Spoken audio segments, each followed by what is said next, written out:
primero que nada, muchas gracias, doctor de Boya, por la presentación. Gracias además por la invitación a usted, al doctor Martínez y en general a todos aquellos que están interesados en estos temas. Finalmente, a muchos que nos apasiona la naturaleza como tema de vida, yo he tenido la oportunidad de estar en todas las áreas, desde estar en el sector académico, estar en el sector público, y entonces comprendo muchas veces las limitaciones, pero también las oportunidades que se dan. Y para mí es un honor estar en Jalapa, que es una ciudad que he reiterado que yo amo, y más aquí en el ECOL, sobre todo provocar una alianza, una simbiosis con la Universidad de Veracruz. Me da mucho gusto, ¿no? Que se vea ese tipo de oportunidades y que yo pueda coadyuvar a ello. Le puse avatares de la legislación y de la biodiversidad cuando me preguntó la doctora Boya ¿cómo lo llamamos? Pues le llaman, o sea, ¿qué está pasando? ¿Cuáles son los problemas? ¿Por qué tenemos ahorita una discusión en redes, en medios de comunicación sobre el tema de legislar en materia de biodiversidad? Evidentemente yo tengo una posición, ojalá que en algún momento se vayan escuchando todas las opiniones, todas las voces, pero sin embargo quiero señalar un poco los problemas que le hemos observado, que hemos discutido y qué cosas están pendientes, y también darles una perspectiva de futuro. Digo, no es un asunto más que en este momento es coyuntura, pero dar la oportunidad de discutir sobre lo que ahorita el doctor Miguel decía de la importancia de la biodiversidad para este país y para el planeta. Sí, y entonces creo que eso es muy relevante. Pues voy a empezar. El 25 de octubre de 2016 se presenta en el Senado el proyecto de iniciativa de ley general de biodiversidad. Ese es suscrito por la senadora Ninfa Salinas Sada, del grupo parlamentario del Partido Verde Ecologista de México. Ella es además presidenta de la Comisión de Medio Ambiente y Recursos Naturales. Hay que acotar que ya llevaba más de 3 años, o sea, esta senadora pues llega en 2012, entonces casi prácticamente hasta el 2016, más de 3 años, presenta esta ley, y entonces se inicia una polémica. ¿Por qué se iniciaba esa polémica? Porque por un lado la iniciativa se propone una reforma a la Ley General del Equilibrio Ecológico y la Protección del Ambiente, que tiene todo un título sobre biodiversidad y que prácticamente lo trasladaba, sobre todo en temas como áreas naturales protegidas, a la nueva iniciativa de Ley General de Biodiversidad.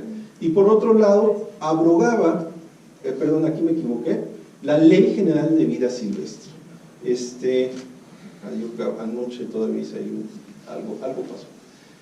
Esto además, si ustedes se fijan con las fechas, se iba a dar en el contexto de la COP13, de la Convención de las Partes de Cancún, que iba a discutirse del convenio de biodiversidad, que se celebró del 4 de diciembre de dicho año 2016. Y entonces se decía que era un modelo muy similar a lo que fue en su momento para la COP también de Cancún, para sacar la Ley General de Cambio Climático, la otra COP de la Convención de Cambio Climático, que era un poco, digamos, oportunistas acá, tratar de sacarla para llevarla de octubre a diciembre. Y entonces hubo mucho revuelo, se cuestionó mucho este tema de hacer estas reformas a la LGEPA, de abrogar la Ley General de Vida Silvestre, y entonces se abrió un espacio de discusión y se paró un poquito el que se sacara prácticamente en sus términos esta ley. Entonces, lo que hace que hasta el 15 de diciembre de 2017 sea votada en la Cámara de Senadores, se aprueba con 89 votos a favor, hay que hacer mucho ese énfasis, 5 votos en contra y 4 abstenciones. Bueno, diría uno, bueno, hay hubo prácticamente todos los grupos parlamentarios estuvieron, digámoslo así, a favor de la iniciativa. Y entonces, ¿qué es lo que pasa? ¿Por qué ahorita sigue habiendo ruido? Y aquí es donde yo trato de darles una explicación. El tema es de que cuando se hizo esto es porque se metió un adendum que de alguna forma subsanaba muchas de las preocupaciones, sobre todo en temas de áreas naturales protegidas. Se incluía, por ejemplo, además, por fin el principio precautorio para que consistentemente no se había sacado el principio precautorio de tomar decisiones cuando no hay certidumbre, plena, y tienes que tomar una decisión y no arriesgar, ¿no? En temas ambientales. Y entonces se turna, ya ahora sí como minuta, de pasa diciembre, como se hizo esta ley, tardó en llegar, pero con el arranque del nuevo periodo, del último periodo ordinario en Cámara de Diputados, se turna el 1 de febrero, cuando sale en la Cámara de Diputados, para ser dictaminada, esto ya como minuta, así se les llama, ya para su revisión, por la Comisión de Medio Ambiente y Recursos Naturales, con opinión de la Comisión de Asuntos Indígenas y de la Comisión de Cambio Climático. Aquí 18, ¿verdad? ¿Mande? El 1 de febrero del 18. Perdón, 18, perdón. Otra vez, anoche estaba dormido, esta fue la última tabla que hice anoche, porque quise contextualizar. Perdón. Ya estoy. Entonces, el tema aquí es, y hay que dejar claro, nosotros en Cámara, porque yo todavía de ahí tengo algunas funciones de asesoría, conozco bien el proceso parlamentario, sé que este periodo se acaba en abril, el periodo del pleno, como se le llama, donde se hacen las votaciones en pleno. Entonces hay una gran urgencia porque se saque de aquí al mes de fines de abril. O sea, no hay muchas sesiones, tomen en cuenta que ya estamos ahorita ya 9 de marzo, prácticamente hay digamos una docena de sesiones en el pleno, y entonces hay una gran prisa. De hecho, la primera idea que se vislumbraba por parte de sus impulsores era que la comisión sacara en sus términos la minuta, es decir, sin ninguna observación, y que la Cámara pues dejara de alguna forma de cumplir con su papel de revisión. Y eso es importante señalarlo. El sistema de Congreso se rige por pesos y contrapesos. Entonces, la Cámara no puede, en principio, y es una opinión, renunciar a hacer una revisión profunda de cualquier ley, minuta, en este caso, que le llegue de la otra Cámara, es decir, del Senado. Ahora bien, se tiene, conforme al reglamento, solamente 90 días, es decir, los 3 meses. Entró el 1 de febrero, tendría que salir de todas maneras, conforme al reglamento, su dictamen en esos 90 días. Y si no, la comisión que está en proceso de dictamen tiene 45 días más si solicita a la mesa directiva la ampliación de término. Es decir, el problema es de que ya estaríamos en periodo de comisión permanente, como se le llama, de mayo a agosto, y eso hace que para que haya otra vez un pleno para votar, solamente se hace con un periodo extraordinario, que va muy determinado, y es muy complicado en términos políticos lograr sacar periodos extraordinarios. Entonces, por eso es la urgencia. Si no fuera así, de acuerdo con el reglamento, la minuta tendría que pasar podría ser llevada, atraída por la mesa directiva, y en sus términos, como llegó, ser votada en el pleno. Esa es una posibilidad en estos días de aquí a abril, si no se pide la prórroga de 45 días.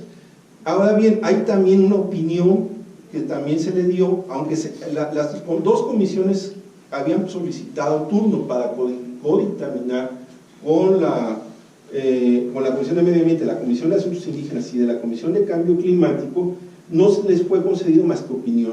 La opinión no es vinculante, es decir, se reúne la comisión, revisa, por ejemplo, asuntos indígenas, revisa esto y inmediatamente da una opinión. Tienen también varios días dentro del periodo de los 90 días para darles dicha opinión a la comisión dictaminadora, en este caso Medio Ambiente.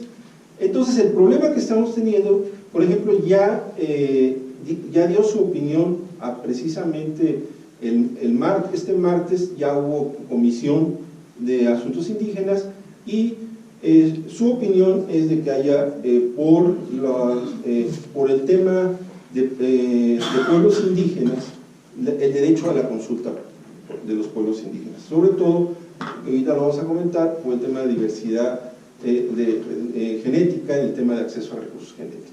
Y entonces ahí traemos un asunto todavía no resuelto. Voy a ser muy sintético. La ley es enorme, son 254 artículos y tiene un cúmulo de títulos. Nada más me circunscribo a señalar los 7 títulos, cada uno con diversos capítulos.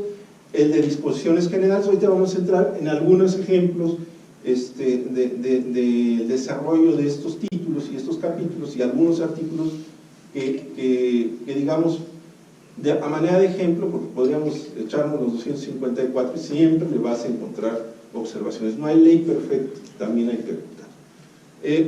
Entonces tienes un título muy importante que es el de diversidad genética, que son prácticamente 20 artículos, del 30 al 49.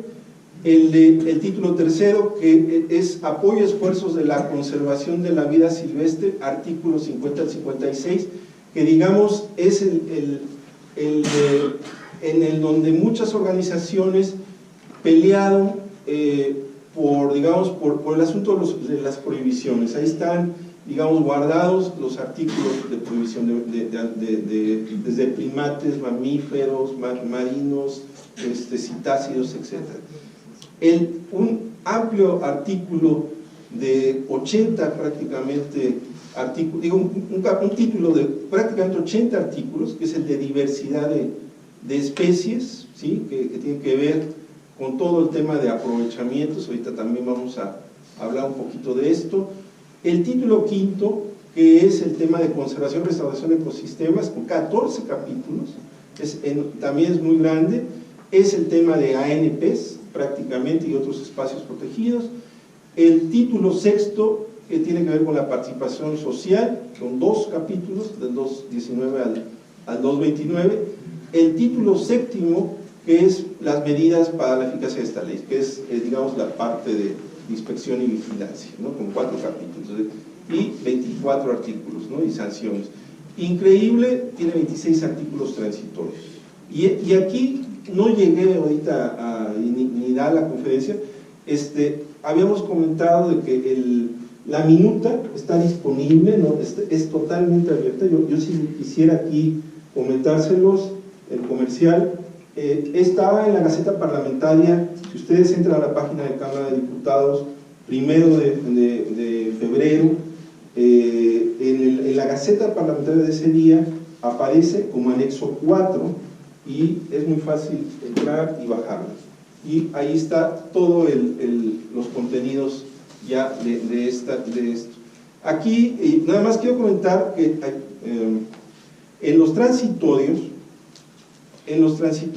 está el tema, por ejemplo, de los famosos delfinarios, que es, aquí curiosamente, de repente las empresas delfinarios están en contra en este momento. Hay aliados muy raros, lo voy a decir, de los que se oponen, así como hay gente muy correcta que tiene, yo por ejemplo, yo no quiero que salga como está ahorita la minuta, porque ahorita vamos a hacer algunas observaciones de género. Y sin embargo, sí se me hace curioso que haya compañeros de viajes, a veces que no son precisamente los que me gustaría tener. Algunos temas de discusión que yo percibo que han estado en la opinión pública. El tema de la prohibición expresa de exploración y explotación de la minería en áreas naturales protegidas ha sido un tema que ahí ha saltado a diferencia, por ejemplo, del artículo 41 de la Ley de Hidrocarburos, que por ejemplo, prohíbe la explotación de hidrocarburos en áreas naturales protegidas de manera expresa. Esto no ha transitado. A pesar de que existió la propuesta, se quedó, no hay una expresión. Entonces, ha sido un asunto que ahí está, digámoslo así, y con todas las posibles consecuencias, dada el sistema de concesiones y de priorización de la minería en México. El otro, que para mí es muy importante, porque en todos los documentos y en todas las observaciones se dice, bueno, la ley no está tiene problemas, etcétera, pero no logramos llegar al tema del título segundo, ese no está claro, denominado diversidad genética, que tiene 5 capítulos y los 20 artículos. ¿Y por qué? Porque ahí prácticamente es la implementación del protocolo de Nagoya, ¿sí?, que finalmente busca la participación justa y equitativa de los beneficios para la utilización de recursos genéticos. Y entonces, prácticamente lo que se hace en este título es transcribir de manera general el protocolo de Nagoya, que ya de por sí ya está ratificado por México y es ley, al título. Y entonces quedan muchas cosas sin atender. Yo señalaría, por ejemplo, hay preocupación sobre cómo se va a atender la problemática de contaminación genética y de la erosión genética. Ahí no queda, simplemente ni siquiera se tienen instrumentos, bancos de germoplasma, cualquier asunto que pueda ayudar a detener este proceso, que lo estamos viviendo también en la biodiversidad. Y entonces también se necesita, conforme al protocolo de Nagoya, hay que desarrollar, y el protocolo lo deja, dice, dejémoslo a la legislación local, cómo vas a implementar. Y entonces, ¿cómo vamos a desarrollar los mecanismos de consulta para consentimiento previo, libre y fundamentado e informado para el acceso, por ejemplo? ¿Cómo se va a dar los esquemas de participación justa y equitativa de los beneficios de utilización de recursos genéticos? Hay temas que ni siquiera se dicen por su nombre. ¿Qué hacemos con la biopiratería? Existe, y ese es el problema que estamos teniendo ahorita en México. Y yo conozco, por lo menos, o intuyo que se está llegando, se toman recursos, de hecho hay ya algunos permisos vía, por ejemplo, la Ley General Forestal para acceso a biotecnológico de recursos biológicos forestales, y entonces, pero son trámites que se toman de manera discrecional. Entonces, hay temas pues de que no están muy desarrollados y sigue siendo un tema de discusión. El tema, por ejemplo, biocultural. ¿Cómo vamos a desarrollar como instrumento para apoyar y defender a las comunidades campesinas y los pueblos indígenas con los temas como los protocolos bioculturales? ¿Dónde se van a registrar? ¿Qué es, en fin, finalmente, la orientación que van a tener los protocolos bioculturales, que están también en el protocolo de Nagoya? Y entonces, esos temas, creo yo, que están muy ausentes en el título segundo. Por ello, de alguna forma, se llega, por ejemplo, en el tema de la consulta, la Comisión de Acceso Ordinaria de Pueblos Indígenas allá en la Cámara, pues pidió, o de Asuntos Indígenas, pidió como opinión que se dé consulta pública, ¿sí?, sobre cómo vamos a acceder a estos recursos genéticos asociados a conocimiento tradicional. No tenemos una ley de conocimiento tradicional tampoco, no tenemos una ley de consulta pública, entonces traemos ahí insuficiencias también en estos temas. Ahora bien,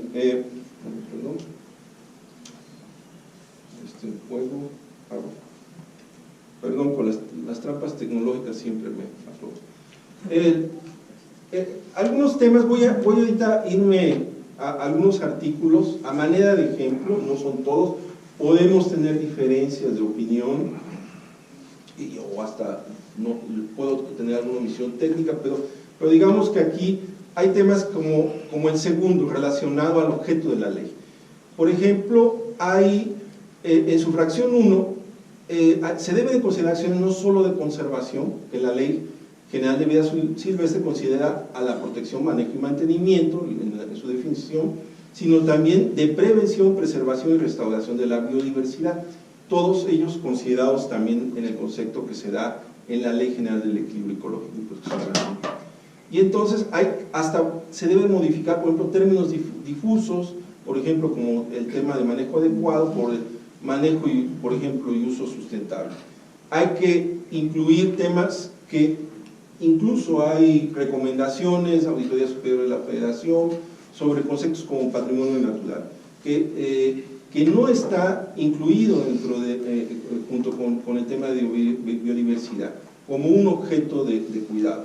Entonces, por ejemplo, necesitamos, y en negritas estoy poniendo, por ejemplo, cómo se debería, una posible redacción de tener en temas como el de la fracción del objeto de la ley: garantizar el derecho a un medio ambiente sano mediante el mantenimiento y recuperación de la funcionalidad de los ecosistemas, las acciones de conservación, prevención, preservación y restauración, así como el manejo, uso y aprovechamiento sustentable de la biodiversidad y el patrimonio natural, por ejemplo. Este tipo de cuestiones son las de la letra pequeña, que tenemos que ir discutiendo. Esto se ha intentado una y otra vez, el proceso en el Senado, que nos hubiera gustado fuera otro, pues no permitió todo el año 2017 hacer este tipo de modificaciones. O otros, por ejemplo, en la fracción 2 es también incluir el tema de patrimonio natural, regular en beneficio social la conservación, la restauración y el aprovechamiento sustentable de los elementos naturales que componen la biodiversidad y el patrimonio natural para lograr el desarrollo equilibrado del país, por ejemplo. Y aquí volvemos a insistir, hay temas muy claves, más allá de considerar, insistir ahorita vamos a considerar el tema de la definición de qué es patrimonio natural. Aquí tienen hasta errores de técnicos, porque cuando tú lees en el segundo párrafo, dice: el aprovechamiento sustentable de las especies acuáticas y los recursos forestales manejables y no manejables seguirán regidos por las primeras dos leyes referidas en el párrafo anterior.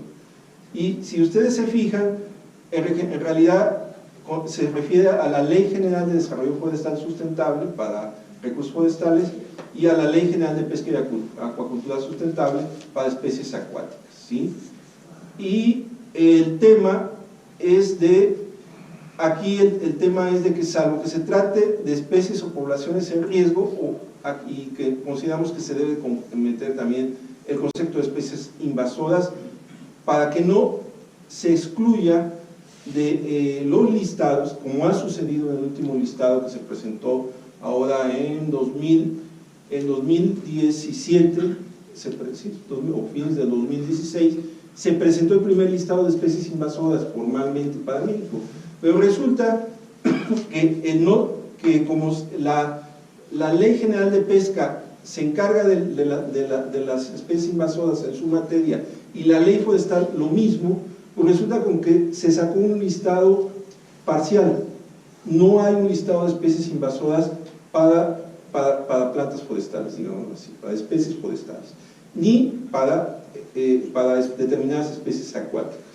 Y entonces es un listado mucho, no puedo decirlo de otra forma.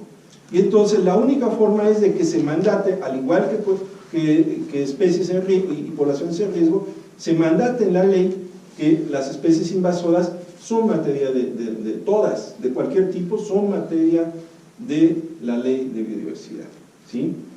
Y entonces ese tipo de cosas son las que pueden.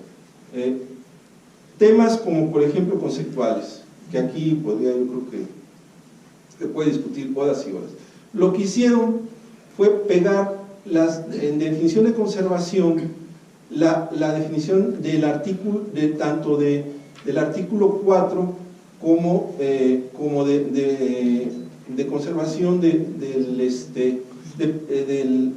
la LEGEPA en materia de la definición de preservación. Esta parte que estoy subrayando es el pegado que hicieron de tomar de la LGEPA este concepto. Si ustedes lo checan, entonces equiparamos conservación en la Ley General de Biodiversidad con preservación en la LGEPA.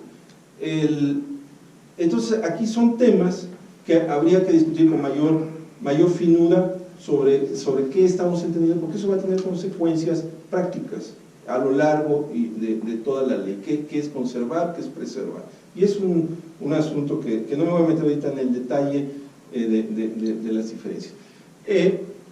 El tema, hay adiciones de conceptos. A mí me puede mucho que no esté incluido el concepto de aprovechamiento de subsistencia, que es, en mi opinión, el que se realiza sobre ejemplares, partes y derivados de vida silvestre para su consumo, para su venta directa, para la satisfacción total o parcial de necesidades básicas relacionadas directamente con alimentación, vivienda y salud, así como las de dependientes económicos. El aprovechamiento de subsistencia se da en el día a día cotidiano de las comunidades campesinas. O sea, es increíble que es donde más se accede a la diversidad biológica, no tengamos este tema bien claro en la legislación. Temas como ahora que surgieron, que UNESCO crea la figura de geoparques, que ahora ya México tiene dos geoparques, el geológico que está el geoparque que está en Hidalgo, de Mitso, que tiene que ver con las formas geológicas que tiene en el estado de Hidalgo, y otro que está en la Mixteca Alta por los procesos erosivos, ¿no? Y entonces tenemos que tener claro por lo menos tener bien claro qué es un geoparque desde el punto de vista de definición. Igual, aquí el tema que he insistido mucho de considerar patrimonio natural, aprovechar esta ley, que digamos que es una definición genérica, conjunto de bienes y recursos de la naturaleza, fuente de diversidad biológica y geológica, que tiene un valor relevante medioambiental, paisajístico, científico, cultural. Entonces, hay una serie de problemas de que faltan conceptos. Otro tema que también ha sido de debate, la arquitectura institucional. ¿Quién se va a hacer cargo de la ley formalmente? Bueno, tenemos, por ejemplo, el sector central, la Comisión Nacional de Áreas Naturales Protegidas y la CONAVI. Nosotros lo que proponemos es que se desarrollara un capítulo muy claro con sus secciones de qué atribuciones tiene la Semarnat en materia de biodiversidad, la propia CONAM, aunque ya aparece con parche mal pegado, digamos desde el punto de vista técnico legislativo, metieron atribuciones ya, ahora sí la CONAM ya no está, digamos, defendida por el reglamento interior de la Semarnat, que ahí es donde está inserto, sino que está ya, está digamos, en la ley. Sin embargo, es una arquitectura extraña en donde metieron este tema. El tema de la Comisión Intersecretarial para el Conocimiento y Uso de la Biodiversidad, la CONABI. Hay un acuerdo presidencial que es el que da básicamente la certidumbre a la CONABI para su creación. Sin embargo, no es un organismo que tenga un presupuesto ya regulado, por ejemplo, por el Congreso, en concreto por la Cámara de Diputados, y eso hace que viva, digamos, con ciertas incertidumbres en la CONABI. Pero es un tema extraño el que la CONABI no aparezca con ya una estructura de atribuciones y competencias, se le declare como ya formalmente. Ahí anda algo que no está claro. Digo, no se trata de imponer que a fuerzas tiene que estar la CONABI en la estructura formal de la ley, pero yo creo que se debería darle certidumbre a la CONABI. Igualmente, dejamos muy abierto a los municipios cuáles son las atribuciones. En la ley se deja que en el artículo 11 se dice, bueno, pues lo que digan las leyes estatales sobre las atribuciones de los municipios, y entonces falta un mandato claro para un orden de gobierno tan importante en la vida cotidiana como es los municipios. Otro tema, no aparece un catálogo de los instrumentos de política nacional sobre la biodiversidad. ¿Cuáles son los instrumentos? Entonces nosotros ahorita aquí, la recomendación era que se enumeraran, que se incluyera otro. Yo traigo diferencias sobre lo que se entiende en términos de tiempos y temporalidades, lo que es una estrategia y lo que es un plan especial, un programa especial, porque la ley de planeación es muy clara, no además hay programas sectoriales, hay programas regionales y hay programas especiales, no existe como tal estrategias. Entonces esa estrategia está como parche. Digo, yo entiendo que nos debemos al convenio de la diversidad biológica, pero en términos de país, nosotros solamente tenemos para actuaciones, para seguimiento de acciones, metas, etcétera, tenemos una ley de planeación al cual hay que obedecer, y por eso se surgen los programas especiales. Ahí tenemos, por ejemplo, el caso del programa especial sobre cambio climático, ¿no? Igual, en el mismo caso, no es nada más hacer estrategias, sino que también hay que hacer programas en las entidades federativas, ¿sí? Entonces, nosotros señalamos, como está en el caso de la Estrategia Nacional de Cambio Climático, que hay que entender que una estrategia es un instrumento vector de política nacional, pero para mediano y largo plazo. No es un programa de la administración pública para 6 años. Por eso mismo, tenemos que cuidar hacia dónde que las estrategias tienen mayores perspectivas que la temporalidad de 6 años.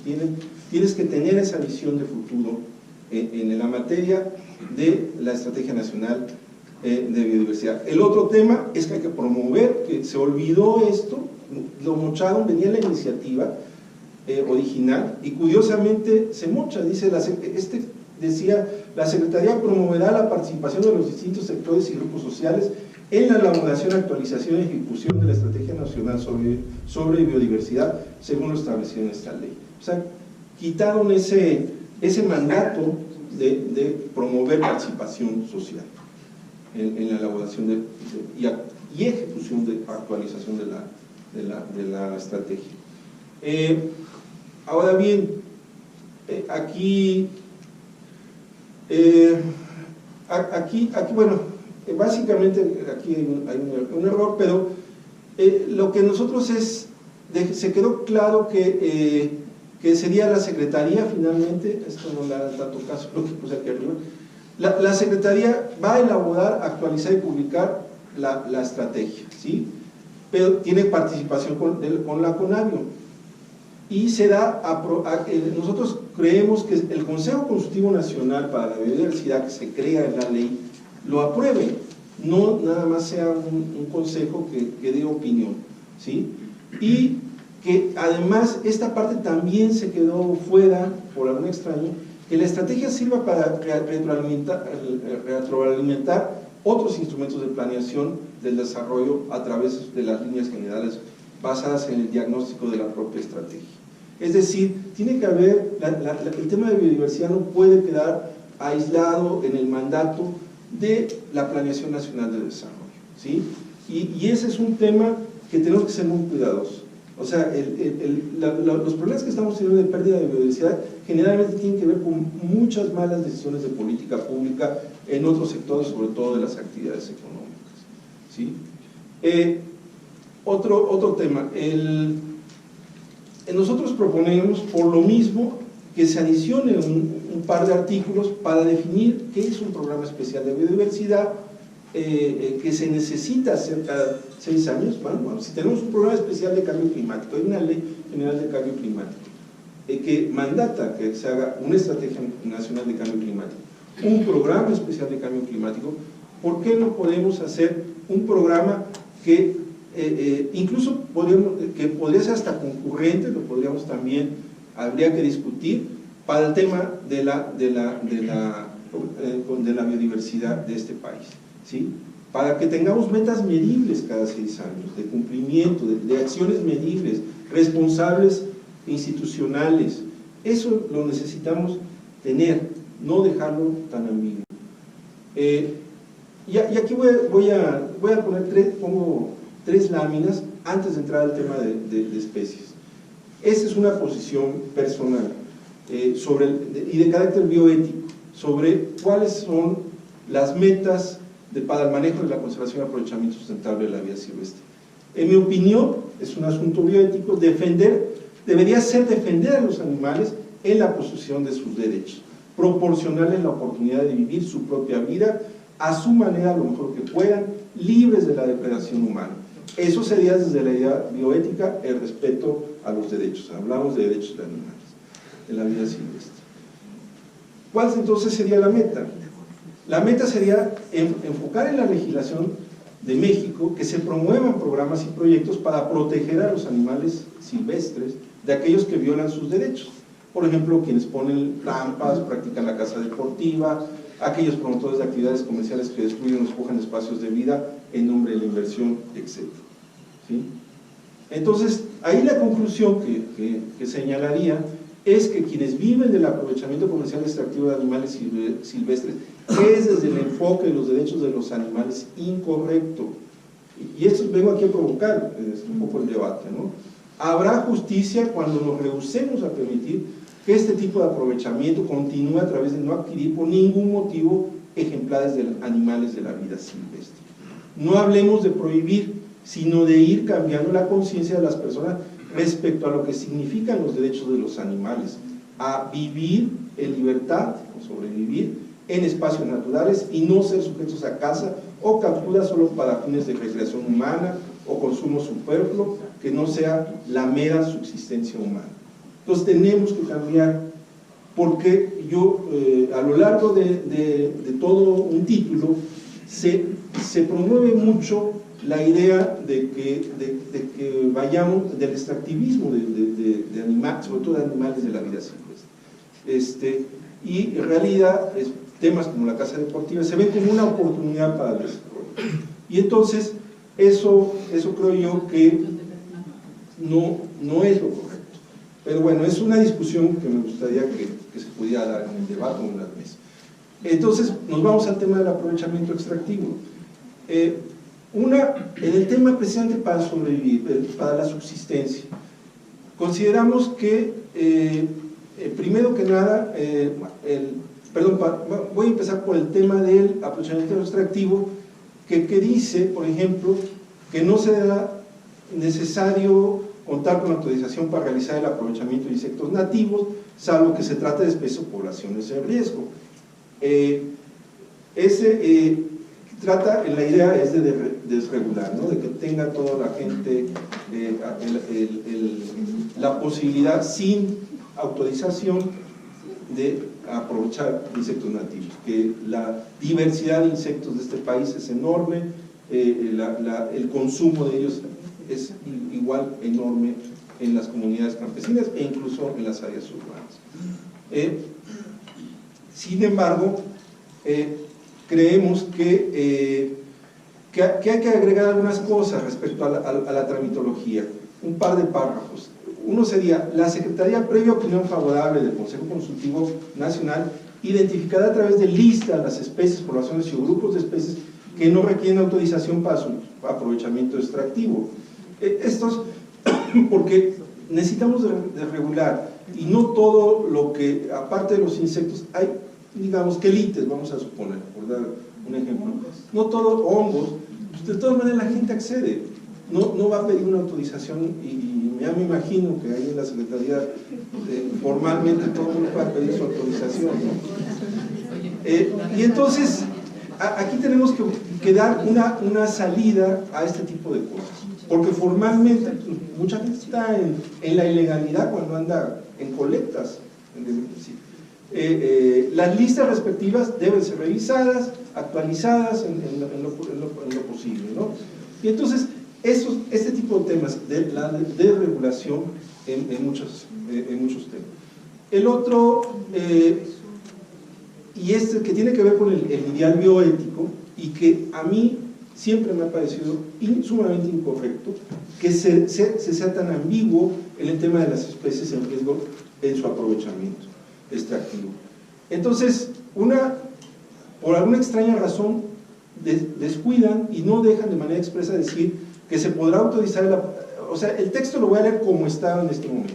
Se podrá autorizar el aprovechamiento extractivo de ejemplares de especies en riesgo cuando el plan de manejo aprobado se le dé prioridad a actividades de restauración, propagación, repoblamiento, reintroducción e investigación científica. Dice, cualquier otro aprovechamiento, en el caso de poblaciones en peligro de extinción y amenazadas, estará sujeto a que se demuestre que se ha cumplido satisfactoriamente ante la Secretaría y con la opinión cualesquiera de las 4 actividades mencionadas anteriormente. Es decir, sí se deja abierta supuestamente, de manera muy discrecional, a que puedas llegar a hacer aprovechamiento extractivo con fines comerciales de especies en extinción y amenazadas. Eso es, si tú cumples supuestamente con una serie de actividades previas, ¿sí? Y entonces, en mi opinión, debemos ser más claros. No se debe dar aprovechamiento extractivo para fines comerciales en especies en riesgo de categoría de peligro de extinción y amenazada. Todavía en esa extraña cosa que le llaman especies sujetas a protección especial, que esa categoría podría realizar ese aprovechamiento extractivo con fines comerciales, pero estarías a ser demostrado mediante estudios técnicos correspondientes. Primero que nada, tiene que hacer el estudio. Las negritas son incorporación de un servidor. Que sean cumplidos a satisfacción de la Semarnat y con la opinión favorable del Consejo Consultivo. No dejarlo tan abierto, ¿sí? Y así, entonces yo les diría que aquí hay un asunto que no me gusta en lo particular, cómo está de ambiguo ese artículo 117, que viene de la Ley General de Vida Silvestre, ¿no? Ahí hay evidentemente hay gente que le interesa que siga dándose esta ambigüedad.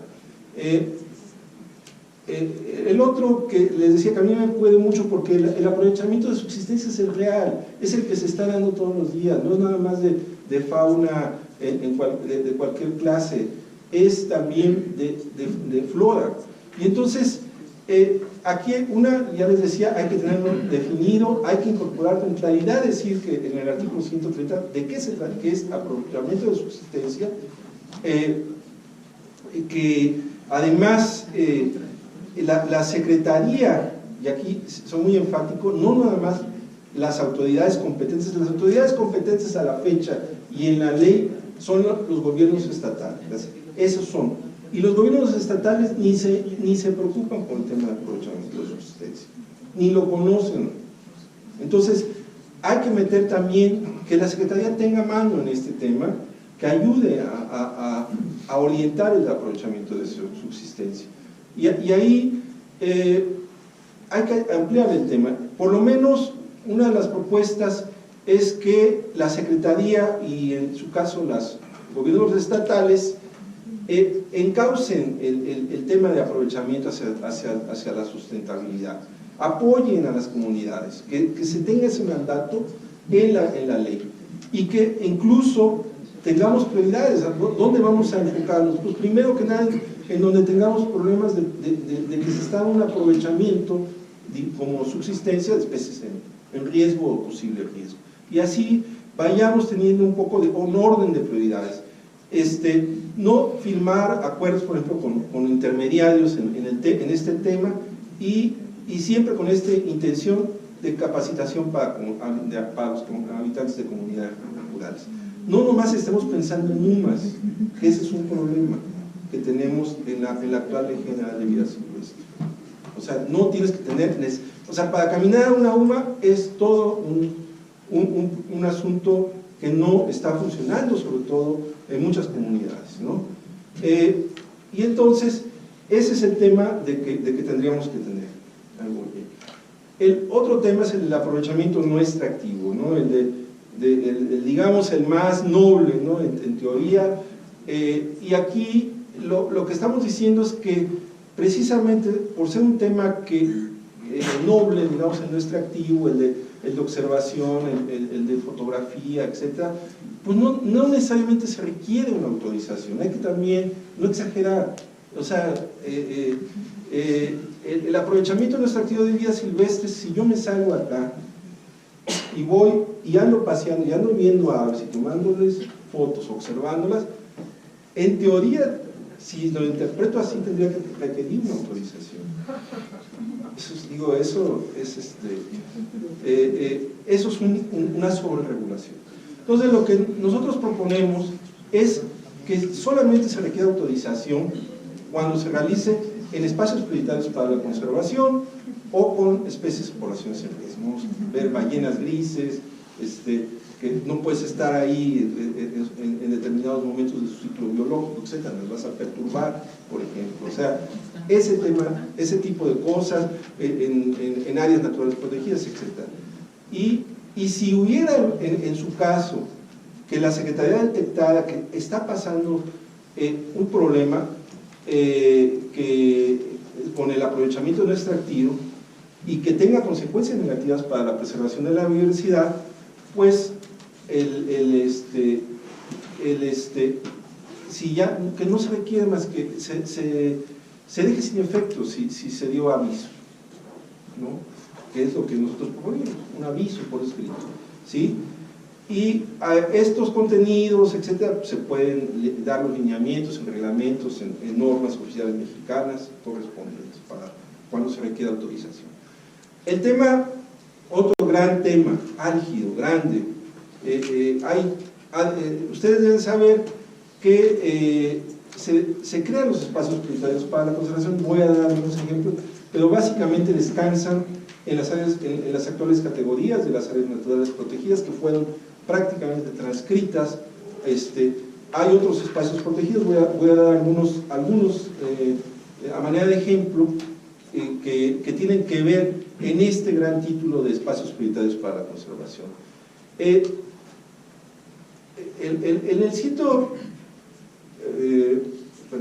el 189, por ejemplo, se define las áreas naturales protegidas por instrumentos internacionales, pero simplemente dejaron un primer párrafo, que es la Secretaría deberá publicar y mantener actualizado un listado de las áreas, bienes, reservas, sitios y zonas designadas mediante los tratados internacionales de los que el Estado mexicano sea parte, así como de aquellos derivados de otras leyes federales o generales. Nosotros consideramos que debe ser más expreso, debe ser más enunciativo, que cuáles son en este momento estos espacios que deben ser además considerados en un símil como áreas naturales protegidas, no es meramente en ese marco global de espacios prioritarios para la conservación. Los humedales de importancia internacional, derivados de convenios relativos a los humedales de importancia internacional, los sitios patrimonio mundial de la Convención de la UNESCO, los sitios naturales, los geoparques declarados también por la UNESCO y obviamente las reservas de la biosfera declaradas por la UNESCO, que no todas, hasta donde yo entiendo, pues sigue el cielo, ¿no? Sigue siendo, no está dentro, sí está en UNESCO. Sí está en UNESCO, pero no está en el sistema. No está en el sistema federal. Así es, ¿no? Por ejemplo, entonces hay que dejarlo más claramente enunciado. El otro tema, otros tres, se propone por lo mismo, que para esto haya un esquema, porque se dejó tan abierto que por lo menos la declaratoria se sujete a lo previsto en la sección ahora 3, establecimiento, administración y vigilancia de áreas naturales protegidas, del capítulo 2 del título 5, es decir, cómo vas a declarar estas áreas naturales protegidas por instrumentos internacionales. No hay un procedimiento expreso en la ley. y por lo tanto, ¿cómo se va a dar ese régimen de protección? No nomás es decir, ahí están, hay que tener un procedimiento de cómo vas a hacerlo, y pues hay todo un procedimiento ya muy hecho para este sentido. Y obviamente todo esto tiene que ser llevado mediante acuerdo por el Consejo Nacional de Áreas Naturales Protegidas. No puede hacerse en este tema tan delicado, debe de haber una opinión muy clara sobre este tema. Por ejemplo, otro espacio prioritario para la conservación, los corredores biológicos. Aquí nosotros dejan que los corredores biológicos se establezcan a través de un acuerdo secretarial. Sin embargo, nosotros sugerimos que también las autoridades competentes de las entidades federativas puedan declarar corredores biológicos.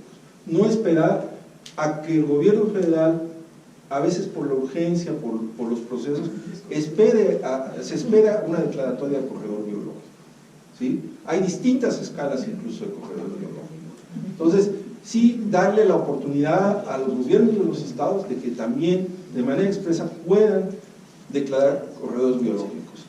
Y dejar muy claro además para qué sirve el corredor biológico. Hay que agregar otro párrafo de que podemos discutir la redacción, pero es claramente para lograr la conectividad ecológica del territorio, en espacios prioritarios,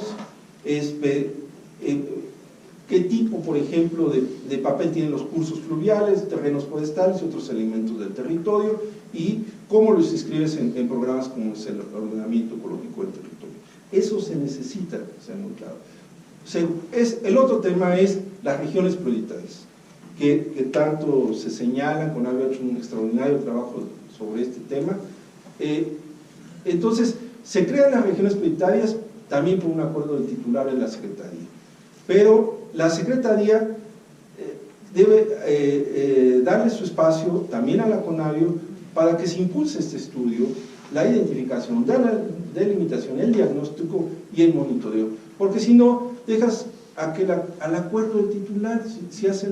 Aquí debe de seguir ese trabajo claramente expreso del tema de los aspectos de identificación de regiones prioritarias, ¿sí? Y además debe ser las regiones prioritarias el marco de referencia para que los gobiernos de los tres órdenes consideren incorporar áreas naturales protegidas o nuevas áreas protegidas. El otro tema, por ejemplo, áreas de importancia para la conservación de las aves. También es el mismo caso, lo dejan en un solo párrafo. Aquí buscamos un poco definir las características, y sería un poco la propuesta, ¿no? ¿Dónde están las áreas de importancia para la conservación de las aves? Entonces, hay que dejar esto más claro, y aunque están alineados con el acuerdo de la conservación de las áreas de regiones prioritarias. Participación social. Aquí precisamente acaban de subir un documento, ya no me dio tiempo del análisis de este nuevo documento sobre el tema de participación social. Lo subió una unidad del PNUD. Acaba de salir el tema de que ya va a ser vinculante el principio 10 porque ya la CEPAL hace unos días se firmó, que es prácticamente el derecho a la participación, a la consulta, a la información en materia ambiental. Y entonces tenemos que, incluso México se va a ratificar y seguramente vamos a ser parte y tendremos que cumplir con la implementación del principio 10 que está en materia de participación e información.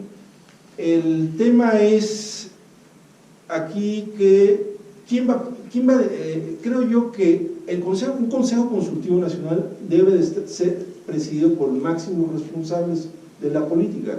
En este caso no es la CONAVIO, es la Secretaría.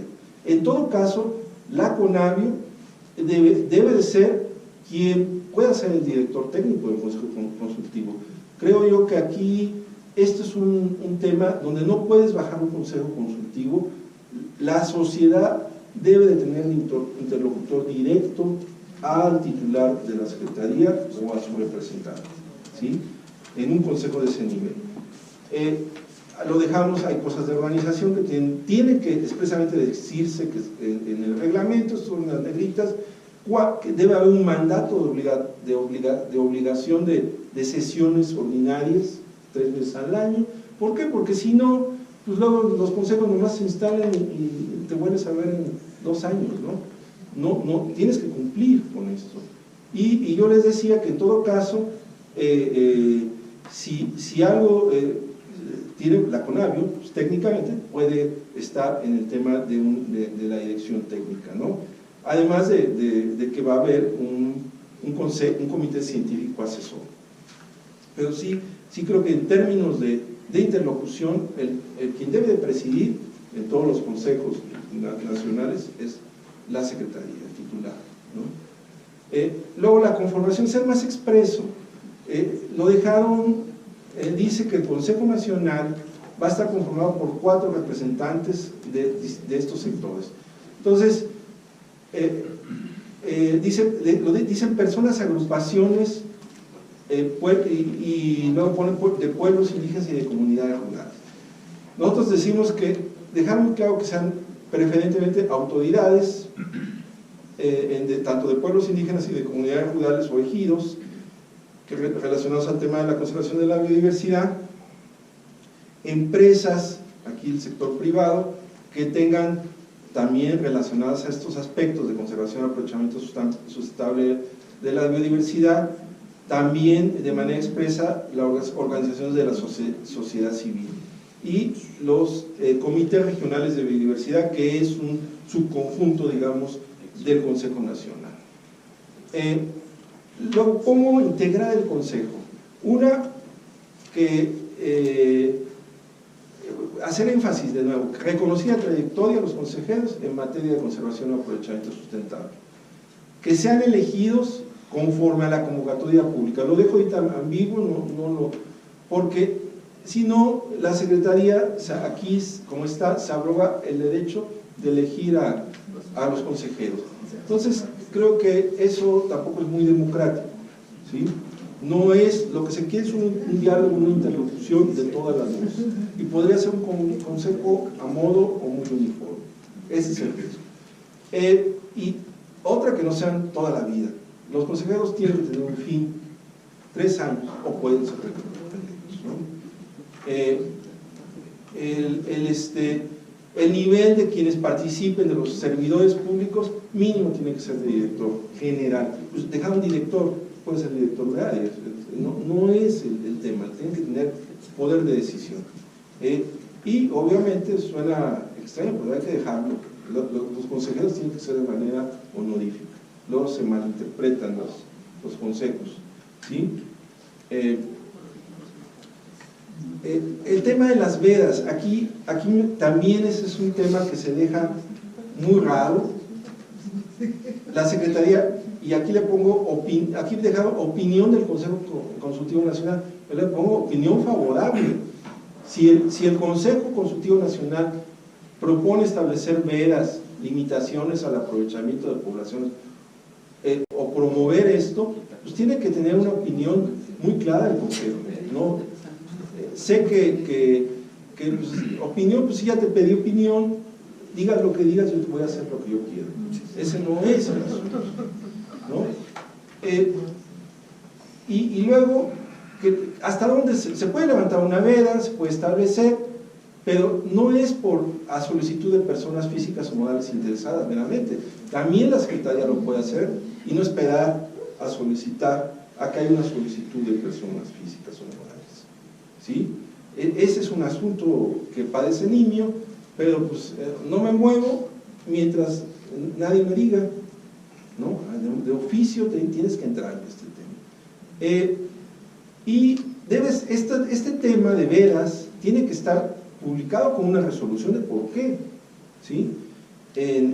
Tanto en el diario oficial y en la Gaceta Ecológica. El otro es que cuando se pide para las vedas, ya sea para imponerlas o para quitarlas, que se hagan estudios de población, pero también la Secretaría, cuando se observe que hay carencia de recursos económicos, la Secretaría también ayude en la elaboración del estudio, en estos costos, que pueden ser en especie, no necesariamente monetarista.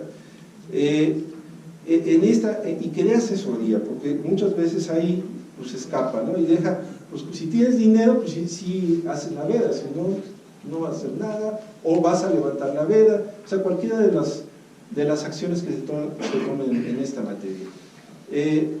Y aquí, si ustedes se fijan, hay todo un artículo 90 bis que nosotros estamos proponiendo, que tiene que ver que para que haya vedas o no, haya consulta. No puedes ignorar a la población que va a ser afectada de una u otra forma. Hay que hacer consultas, hay que hacer reuniones. Entonces, bueno, yo aquí propongo un esquema que puede ser corregido, pero es necesario que la gente participe, se involucre en el aprovechamiento o no de la vida silvestre, ¿sí? Y entonces aquí se sugiere un nuevo artículo. Y ya para acabar, conclusiones y posibles recomendaciones. Hay que seguir trabajando, el borrador es muy largo. Yo tuve, lamentablemente no tengo una versión, la última versión de Word está como escondida, nada más la conoces en la versión del formato y ha sido un problema hacer ese trabajo del dice y el debe decir. Hay que hacerlo público, hay que hacerlo por aproximaciones sucesivas para ir corrigiendo opiniones, etc. Y que se tenga claro. El otro es trabajar en el desarrollo de un protocolo de consulta pública. Ya hay una propuesta, creemos de que es factible trabajarla, de que se haga la consulta pública, la Comisión de Asuntos Indígenas lo está haciendo, y para que se pueda mejorar la ley. Nadie tiene la verdad absoluta, pero creemos que la ley es mejorable, o la minuta de la ley. Y eso nos daría una mejor ley que la que se está ahorita discutiendo, pero se necesita mucho consenso. No pueden imponerse por mayorías simples. Si sale así, que ese es uno de los problemas que tiene esta ley, que se imponga una mayoría muy pequeña, por cierto, ya en términos de diferencias de votos, porque ahorita en la correlación política en la Cámara de Diputados, solamente el Partido Verde y el grupo de parlamentarios del Partido Verde y el grupo de parlamentarios del PRI están a favor incluso de sacarla en sus términos, aunque ya ahí hay problemas, porque por ejemplo la Comisión de Pesca ha estado negociando pues que la prohibición de todos los eslamobranquios pues no sea así, sino que solamente sean las especies en peligro de riesgo, digamos, de los tiburones, ¿no? O por ejemplo el tema de recursos genéticos que, con los pueblos indígenas, que también hay una presión para hacer consulta pública. El problema para hacer consulta es que no hay un esquema de vinculación. A mí me tocó participar en los inicios del primer foro que se hizo en el Senado, asistir a hacer una serie de observaciones similares. Algunas ya se incorporaron, también hay que reconocer que hay cosas que se están incorporando. Por ejemplo, decía el principio precautorio, es una cosa importante que ya está, pero por ejemplo otros temas no están, y entonces necesitamos que se busque ese consenso. No traemos prisa, esa es otra, y lo digo, tenemos Ley General de Vida Silvestre, tenemos LEGEPA, la mayor parte de las cosas están ahí, o sea, no hay un imperativo de sacarlo en 15 días o en 20, y yo les he comentado, tomémoslo con calma, consultemos. Mucha gente ni siquiera sabe los alcances de la ley, por eso venimos hoy aquí, para platicar con ustedes. Escuchen a otras voces. Hay gente que está a favor de la minuta, hay organizaciones, hay académicos que también están a favor de que se saque así, aún reconociendo que tienen problemas, pero dicen, no, así yo no tengo ningún interés. Les digo, más que haya una buena ley. Si no, lo que nos va a pasar, también lo sé por experiencia, que a los que trabajamos en este tipo de cosas, pues nos da materia de trabajo, viene la siguiente legislatura y nos vamos a dedicar a hacer reformas, porque así se estila. Hemos reformado la ley GEPA N veces, la ley general de vida silvestre, está atorada ahorita la ley forestal, la de residuos, todo. Ese es el pan de cada día. ¿Y por qué no hacemos de una vez por todas una buena ley? Eso es la reflexión final. Entonces, pues muchas gracias.